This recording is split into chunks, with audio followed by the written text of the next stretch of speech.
Desde 2012, o Sebrae atua no desenvolvimento dos negócios de impacto social, oferecendo capacitação e suporte a esse ecossistema.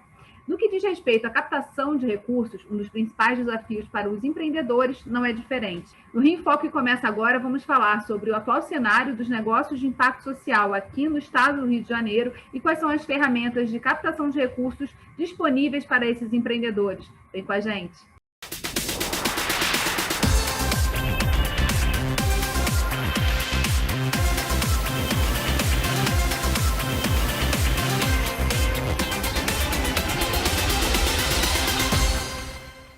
No Brasil, o mercado dos negócios de impacto social ainda é recente, contabilizando cerca de 1.000 negócios desse tipo.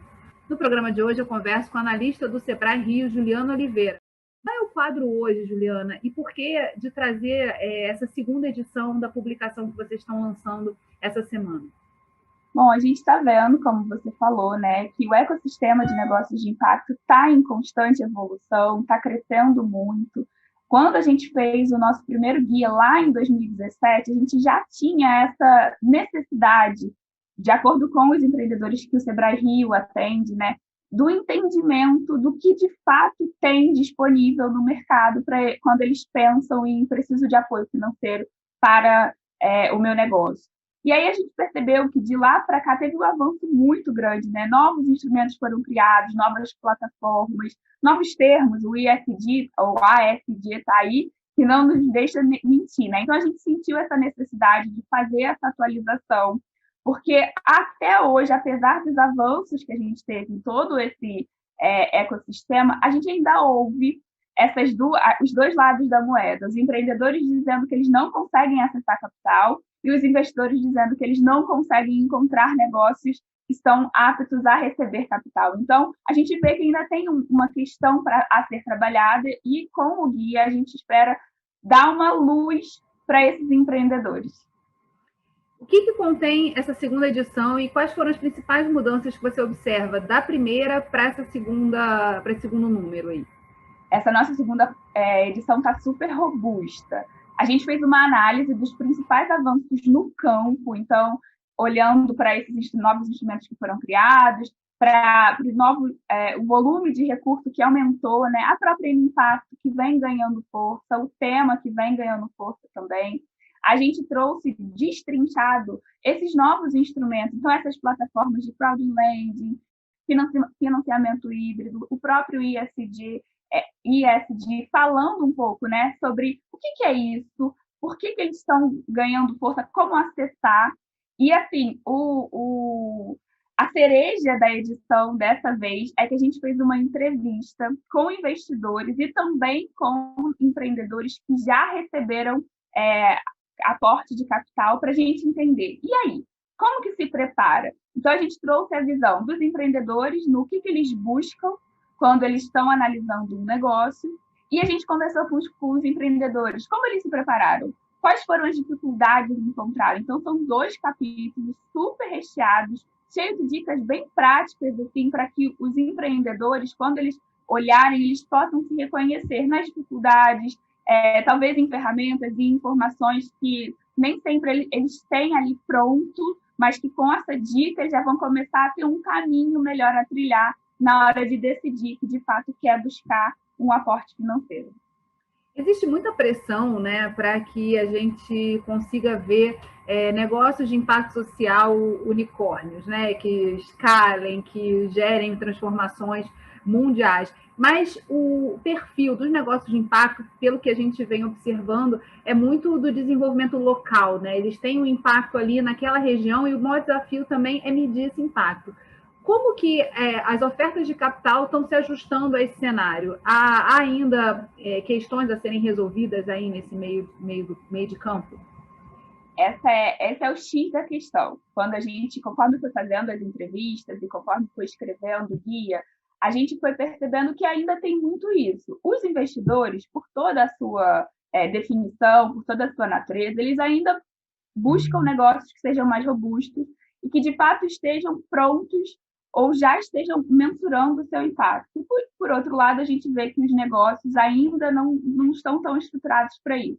Até mesmo o guia vem com esse sentido, de dar essas dicas. A gente tem um capítulo no guia onde a gente traz, inspirado no Guia 2,5 do Quintessa, essa divisão do nível de maturidade dos negócios e o que tem de instrumento para eles. E aí, nessas definições, em cada um desses níveis, a gente já coloca o que você precisa ter, qual é o check que você precisa dar. Se você está no nível de ideação, por exemplo, qual é o check dos instrumentos e das ferramentas que você precisa ter concluído para quando for buscar algum tipo de capital anjo, por exemplo, você saiba apresentar isso para o seu investidor. É um caminho que a gente ainda tem que percorrer, essa questão da mensuração, porque os negócios de impacto que a gente tem, eles não são tão maduros a esse ponto, mas a gente precisa cada vez mais conversar sobre isso, dizer para os empreendedores que sim, a mensuração e a teoria da mudança, aquela bem completa e robusta, ela de fato a gente tem um caminho a percorrer. Mas se os empreendedores de impacto, assim que começam a modelar os seus negócios, já começam a pensar, por exemplo, na sua tese de impacto, aquela parte, o cerne do negócio dele, ele já vai ter as respostas para metade das perguntas dos investidores. Então, já vai ser meio caminho andado. E é essa preparação que vocês também atuam, né? Desde o início, buscando por diferentes mecanismos, trazer esse empreendedor para conhecer o que são os negócios de impacto. A gente falou aqui desde 2012, né? Esse processo. Queria que você falasse um pouquinho da atuação do Sebrae nesse ecossistema, porque se tem algo que foi formado aqui no estado do Rio de Janeiro, foi o Movimento Rio de Impacto, graças à atuação do Sebrae em chamar a atenção do setor público, das instituições que estavam aqui trabalhando a formação desses empreendedores para o assunto, né? E para a importância da gente começar a olhar para esses empreendimentos que estão resolvendo problemas sociais importantes e que precisam, sim, estar sendo alimentados. Então, hoje, qual é a atuação do Sebrae nesse cenário dos negócios de impacto? O Sebrae está na temática desde 2012, como você falou, né? A gente começou lá atrás, estimulando que novos negócios fossem criados, fazendo maratonas de ideação, fazendo cursos. A gente, inclusive, hoje tem um curso online gratuito que está disponível no site do Sebrae Nacional, que qualquer pessoa pode fazer para entender o que é modelar um negócio de impacto. De lá para cá, a gente evoluiu junto com os negócios, desenvolvemos um programa de aceleração, que é o Programa de Aceleração Impacta, que encerrou as inscrições na última sexta-feira e agora a gente vai começar a operar. E agora a gente está, esse ano, muito voltado para a gente conseguir ir para o interior do estado, levando a temática de impacto. Então, produzindo muitos conteúdos, muitas publicações, como o guia que a gente lançou. A gente tem muitas publicações de informações, né, básicas, para poder entender, para falar sobre o conceito. E a gente vai ter no segundo semestre uma ação também, aqui para a cidade do Rio, mas também para todo o interior, de voltar à nossa origem de estímulo e desenvolvimento a novos negócios de impacto. A gente entendeu, ao longo desses quase 10 anos de atuação, que quando a gente está falando de negócios de impacto, é uma bolha ainda. A gente sabe que existem muitos negócios por aí que são de impacto, mas não se veem como tal. Então, que é preciso a gente voltar a conversar sobre o básico, sobre o óbvio. Falar mesmo sobre o negócio de impacto sem chamar de negócio de impacto, para que as pessoas possam se reconhecer e aí sim começar a trabalhar o seu impacto da forma que vai ter uma maior visibilidade, que vai conseguir chamar a atenção de investidores, de apoiadores, para eles então se fortalecerem e poder potencializar seus resultados. É isso aí, a gente vai continuar conversando, e se você ainda não conhece os negócios de impacto, essa oportunidade que tem aqui na TV Alerj, da gente falar, mergulhar um pouco mais nesse assunto e das oportunidades também que se abrem nesse campo. Então fica aí com a gente volta no próximo bloco, Rio em Foco aqui, política e economia caminham juntas.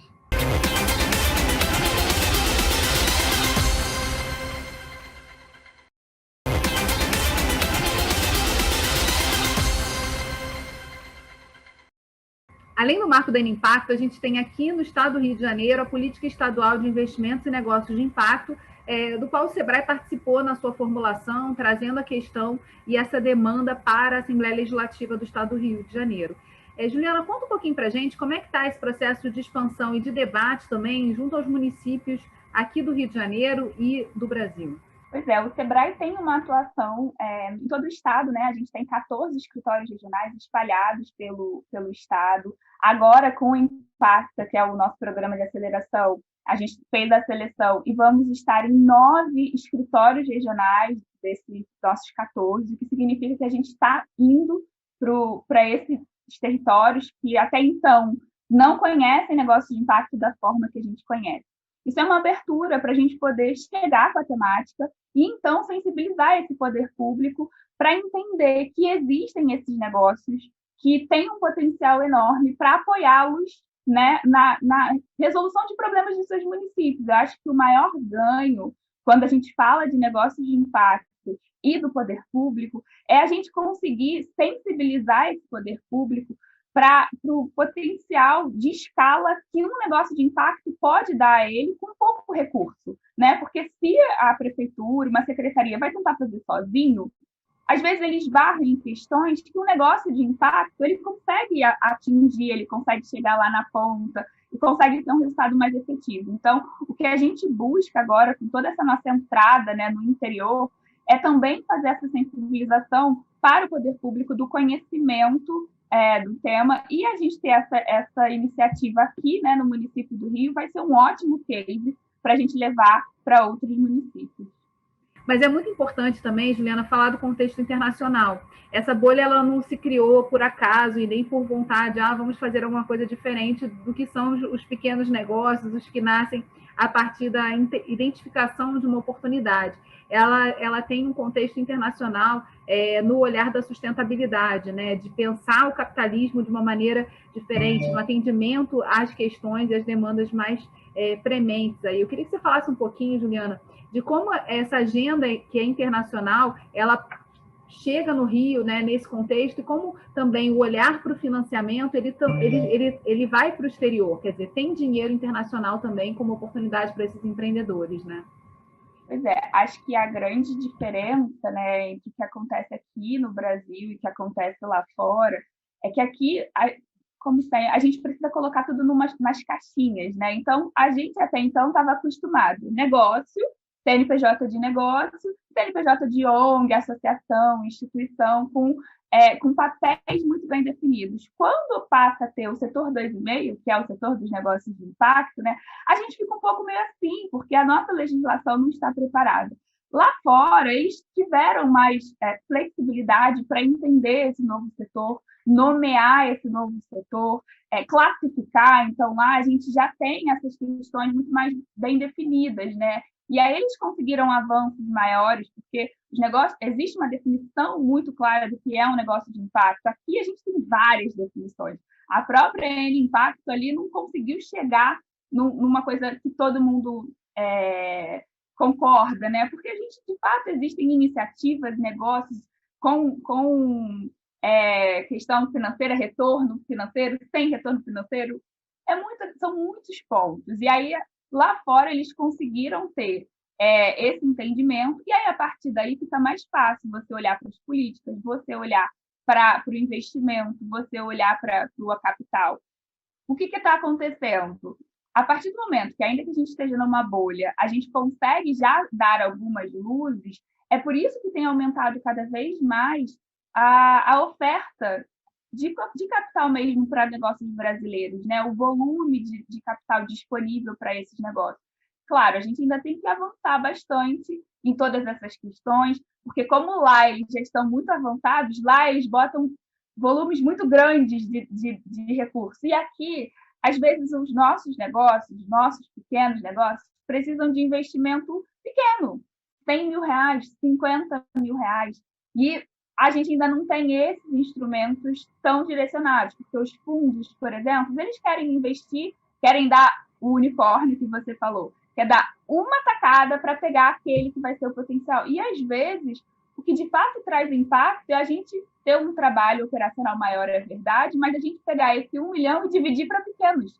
Então, a gente ainda tem esse entendimento, o campo está crescendo, as discussões também. Então, quando a gente tem a Cital e trazendo uma nova plataforma de crowdlending, quando a gente tem esses financiamentos híbridos, quando a gente tem esses family offices, né, que são essas esses escritórios de famílias que têm recurso, mas agora eles querem fazer algo legal, algo do bem com o seu recurso, isso é um avanço. E a gente tem que celebrar pequenos avanços, porque eles vão trazer grandes resultados para os negócios de impacto.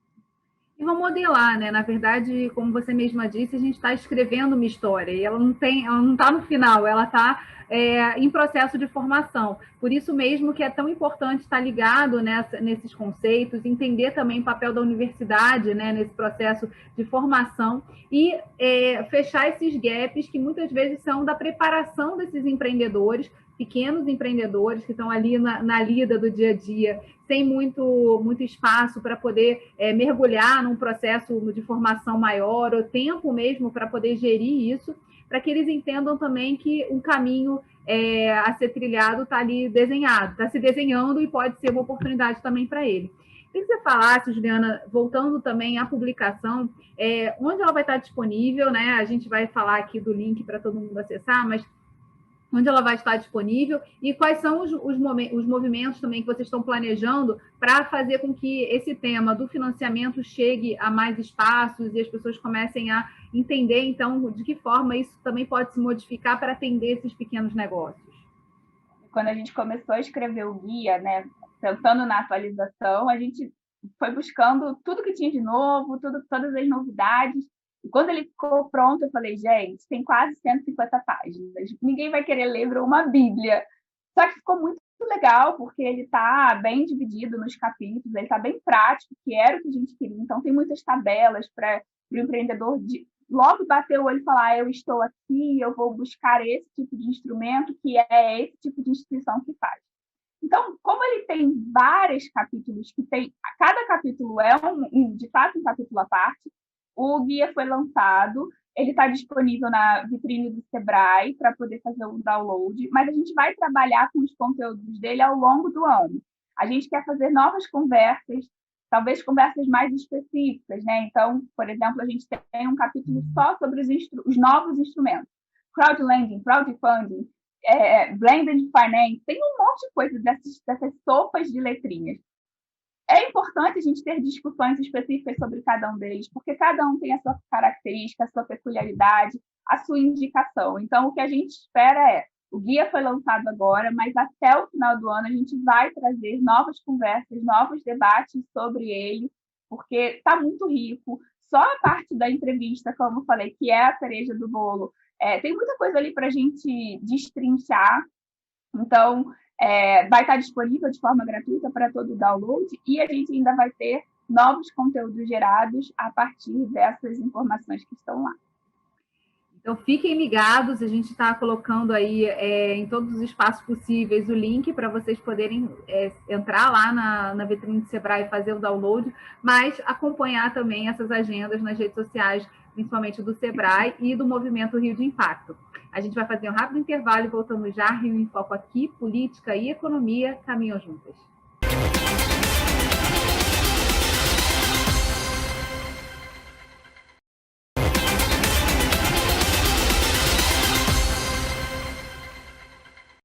Se teve uma coisa que a gente percebeu que mexeu com todos os contextos possíveis foi a pandemia.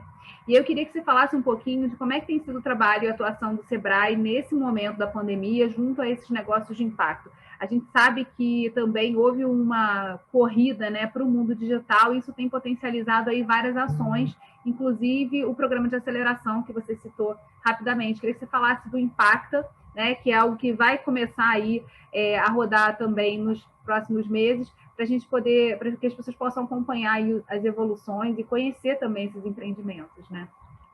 Pois é, a questão da pandemia foi uma surpresa para todo mundo, né? E assim, uma surpresa que já tem um ano e a gente ainda continua aprendendo a lidar com elas. Os pequenos negócios sofreram muito quando tudo isso começou. Nem todo mundo estava na era digital e foi todo mundo pego de surpresa e teve que se adaptar. A gente apoiou muito esses empreendedores no ano passado, desenvolvemos um site, que foi o Especial Coronavírus, que tinha muito conteúdo, que tinha orientação e consultoria gratuita para esses empreendedores. E agora a gente está num novo momento, né? Passados um ano, essa parte do digital os empreendedores foram conseguindo entender e agora é, de fato, sobreviver nesse momento, nessa nova realidade deles, das entregas, dos deliveries. A gente continua produzindo muita informação, muito conteúdo, muitos eventos com informações rápidas, porque o que a gente aprendeu é que a internet é rápida, que o digital ele é assim, né? Então, a gente está tendo esses conteúdos mais pílula para poder apoiar. O Impacta, em especial, ele é um programa de aceleração que tem uma duração de 6 meses, né? O negócio fica com a gente nesse período recebendo mentoria, consultoria e um apoio bem mais direcionado. Ele acontece uma vez por ano, e agora, então, a gente só vai ter a próxima edição no ano que vem, mas no segundo semestre, a gente vai ter esses eventos para o estímulo de novos negócios de impacto, para a criação e o desenvolvimento de novos negócios de impacto.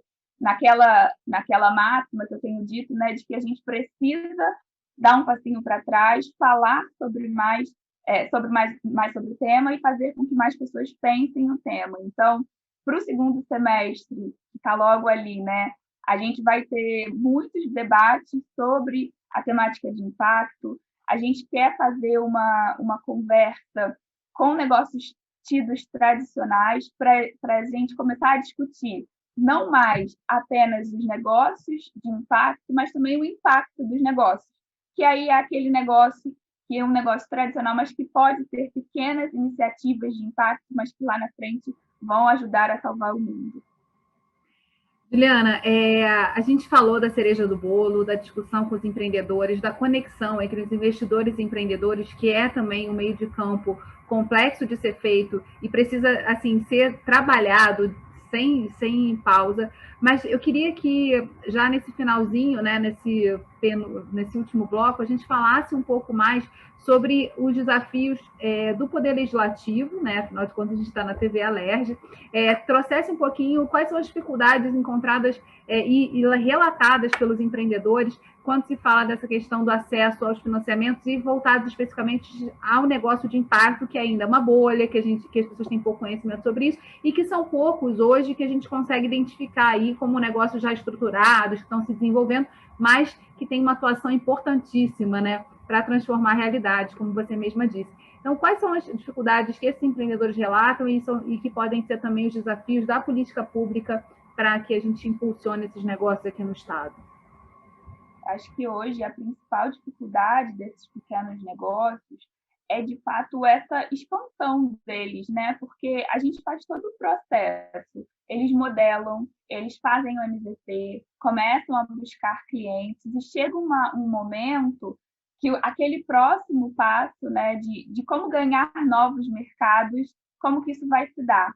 E aí eles ficam nessa dúvida, né? Vou buscar um investidor, e aí para ele buscar um investidor, já dando um spoiler sobre o guia e as dicas que o investidor deu, né? Ele tem que estar não só com o modelo dele bem redondinho, mas ele já tem que ter uma equipe estruturada, e aí nem sempre um pequeno negócio tem equipe. A gente conhece milhares que é equipe, né? Então, para ele buscar um investimento, ele tem que ter equipe. Para buscar investimento, ele precisa ter um plano de expansão. Mas como é que ele expande se ele ainda não tem a equipe? E aí, esses desafios, ele vai começando a se sentir um pouco amarrado. E aí, o que eu vou buscar? O que eu faço? Por outro lado, ele pensa, não, então eu vou tentar poder público, eu vou tentar participar de chamadas públicas. E aí, o que falta é capital de giro, porque a gente sabe que quando tem essas questões das chamadas públicas, né, ele não vai receber logo ali, tem um prazo até prestar o serviço e, de fato, ele receber. E aí, de novo, como é que ele trabalha, como é que ele entrega, se for um produto, se for serviço, tudo bem, entre aspas, porque as contas não aguardam. Mas se for um produto, como é que ele primeiro produz para depois conseguir? E aí ele acaba não conseguindo entrando também nas chamadas, né? Então, quando a gente fala, parece que então não tem saída. Mas não, na verdade tem. A saída é a gente conseguir trabalhar em parceria de tal forma que os investidores consigam dizer, olha, a gente busca isso no negócio. E as instituições que apoiam os empreendedores, assim como o Sebrae e outras aceleradoras, outras incubadoras, pensam, tudo bem, Então, eu já vou desenvolver esse negócio para quando ele sair daqui ser um caminho natural, ele chegar modeladinho para você. E nesse paralelo, a gente olhando essas chamadas públicas e tendo essas discussões de será que todas aquelas documentações, todos aqueles certificados, todas aquelas questões de uma chamada pública normal se encaixam para esses negócios que estão começando, que se talvez a gente tirasse 3 certidões ou 3 exigências, eles conseguiriam entrar e conseguiriam atender? Acho que tudo passa por essa base do entendimento do modelo do negócio, do momento dos negócios, e não do ideal que a gente gostaria de ter, porque senão a gente vai realmente ficar nessa distância, com esse gap aí. Desencontro, né? Exatamente.